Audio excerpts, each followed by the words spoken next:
Hi dear! Kung kailan pa uwi na sa Pilipinas ang kaibigan kong si Irene for good, saka pa lang namin naisipang mag-date. At syempre matik na yan, kahit kami ay gagala lang, pahabol pa rin kaming papunta sa train station. Bisyo na namin to na habulin lagi yung train kahit napakalapit lang ng station sa aming bahay. Lalong-lalo na ako dear, lagi akong champion sa paghahabol ng tren. Ayun, sa araw na to ay naaya ko nga si Irene na mag-date dahil pauwi na siya sa Philippines.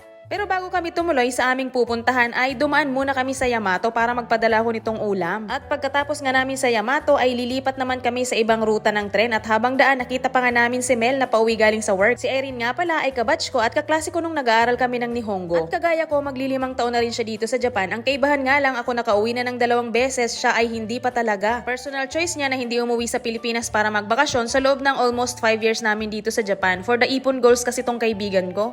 Tapos siya pa yung tipo ng tao na napakabihira lang lumabas ng bahay. Kaya nga ngayong araw ay natuwa ako dahil naaya ko siyang gumala at nakapag-shopping pa nga. Idol ko nga tong